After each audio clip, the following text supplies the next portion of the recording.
Assalamualaikum dear students, hope you all doing well. Students, as we have already started unit number 5, so our today topic is life cycle of plant. यानी कि आज हम plants का जो life cycle होता है, यानी कि एक प्लांट जब ग्रो करता है तो उसमें कौन कौन सी स्टेजेस होती हैं हम उन सबको डिटेल में डिस्कस करेंगे।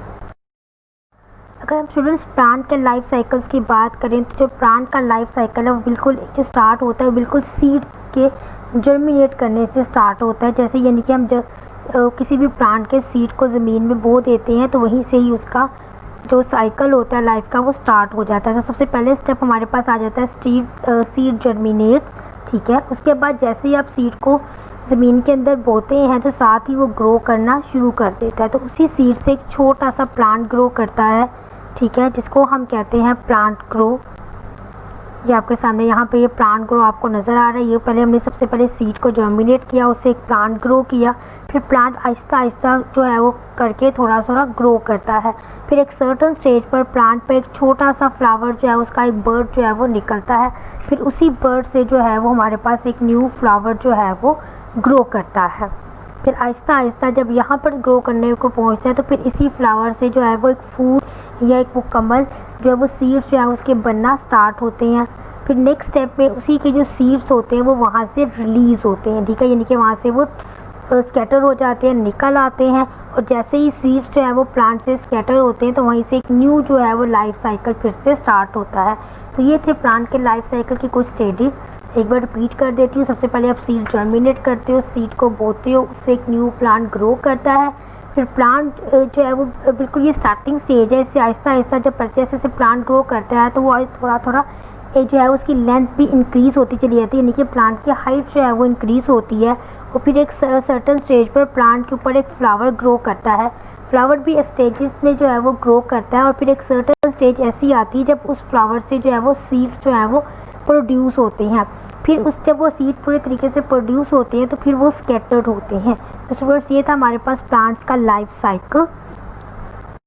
ओके, नेक्स्ट हम बात कर लेते हैं एक पॉइंट को, थोड़ा सा एक दो पॉइंट्स को डिस्कस करना है। वो उनमें एक पॉइंट आता है हमारे पास सीड जर्मिनेशन। अब ये सीड जर्मिनेशन क्या होती है, ठीक है, यानी कि सीड्स का आपका ज़मीन में बो देने को हम कहते हैं सीड जर्मिनेशन। सीड की जो उसकी जो आउटर कवरिंग होती है वो बहुत ज़्यादा हार्ड होती है, ठीक है, जिसको हम सीड कोड भी कहते हैं। हर सीड के अंदर एक बेबी प्लांट होता है, ठीक है, जिसको आप ठीक है, जिससे जो है वो एम्ब्रियो जो है वो ग्रो करता है।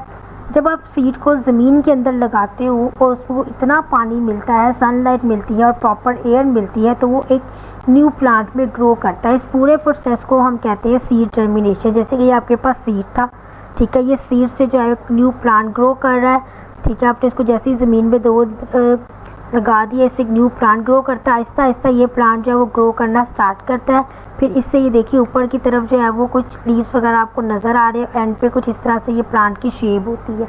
इसको हम कहते हैं सीड जर्मिनेशन, यानी कि किसी भी सीड का ज़मीन में बोना।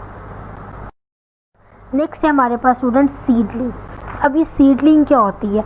जब भी किसी सीड से एक यंग या एक न्यू प्लांट ग्रो करता है तो इस प्रोसेस को हम कहते हैं सीडलिंग, यानी कि ये एक सीड है जिसको आपने ज़मीन में लगाया। इसी सीड से जो है ये आपके सामने जो एक पूरा एक प्लांट है ये खड़ा है और इस पूरे प्रोसेस को हम कहते हैं सीडलिंग। स्टूडेंट्स यहाँ तक ये था हमारा आपका यूनिट नंबर 5, ठीक है। यहीं पे हमारा यूनिट नंबर 5 क्लोज होता है। होपफुली आपके यहाँ पर सारे जितने भी डिफ़िकल्टीज़ है वो सॉल्व हो गई होंगी। अभी भी अगर आपकी कोई डिफ़िकल्टीज़ हैं तो please let me now so I can solve them. हम नेक्स्ट लेक्चर में इंशाल्लाह जो है वो एक न्यू यूनिट को स्टार्ट करेंगे और उसके कुछ टॉपिक्स को डिस्कस करेंगे। टिल देन इस यूनिट की जितनी भी आपकी एक बार इसको अच्छे से रिवाइज़ कर लें। मैं डायग्राम को अच्छे सामने रखकर जो है वो रिवीजन कीजिएगा, इससे आपको अंडरस्टैंडिंग में ईजी होता है, ठीक है। इंशाल्लाह हम न्यू जो है वो नेक्स्ट लेक्चर को कंटिन्यू करेंगे। Thank you.